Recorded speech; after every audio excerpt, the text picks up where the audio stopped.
Welcome to the latest news channel. Whistleblowers should be scared in Trump era. It is the best of times for whistleblowers, greater opportunities for financial reward and protection against retaliation, and the worst of times thanks to chaos in federal government. Whistleblowers should be scared. In early 2018, I was asked to meet with the Criminal Division of the U.S. Department of Justice regarding a whistleblower complaint I had filed with certain federal agencies. On the one hand, I was heartened to learn that my complaint had been referred to DOJ for criminal prosecution. Far too often corporations involved in blatant criminal fraud are not criminally prosecuted. On the other hand, I was deeply concerned about the potential meeting because of recent news that a former DOJ lawyer had been selling information about corporate whistleblower complaints to the target corporations. Was it safe to meet with DOJ? Could the DOJ assure me that my identity would not be revealed to any outsiders? The consensus among my legal and media colleagues was that, due to chaos at DOJ, I should decline the invitation. In the past, whistleblowers primarily feared with good reason that the corporations they targeted, generally former employers, would retaliate, ruin their careers and leave them financially destitute. Fortunately, the financial rewards offered to whistleblowers today, prohibitions against retaliation and government assurances of confidentiality have lessened those fears.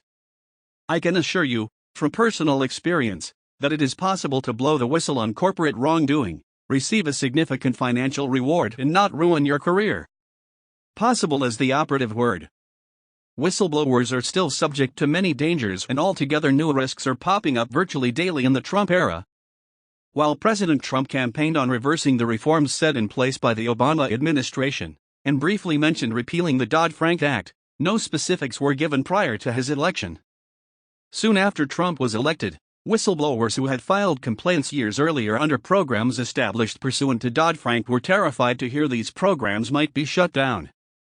The laws they had relied upon in deciding whether to come forward and expose wrongdoing, putting their lives in jeopardy, might change. Their complaints might not be acted upon.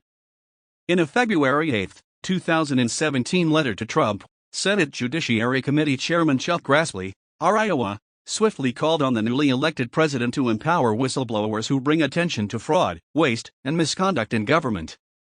Whistleblowers took comfort in Grassley's appeal to Trump, but no one knew what the future would bring.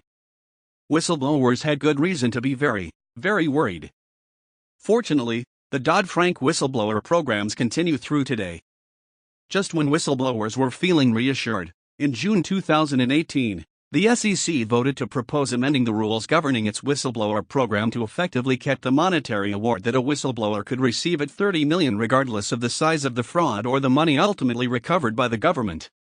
Whistleblowers who had already been awarded, but not received, or had reason to believe they would be awarded, sums greater than $30 million were once again shocked to learn the rules might be changing. I know because I was one of them.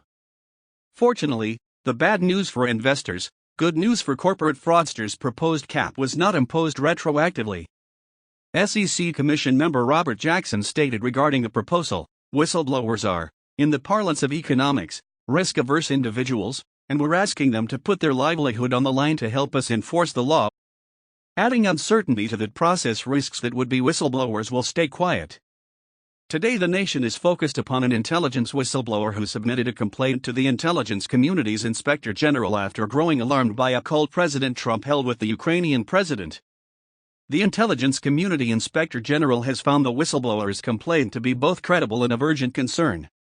As a result, it was supposed to be turned over to the House Intelligence Committee, but the acting director of National Intelligence, Joseph McGuire, has declined to submit the complaint to the committee because he determined that it was not of urgent concern. The whistleblower reportedly wants to testify before the House Intelligence Committee. Let him or her be heard. When whistleblowers put their lives on the line to help enforce the law, they deserve to be treated fairly. If we want whistleblowers to come forward, the risk that the federal government will change, or ignore, the rules must be eliminated. Thanks for watching. Don't forget subscribe my channel. Leave your comment for video. Wish you a good day.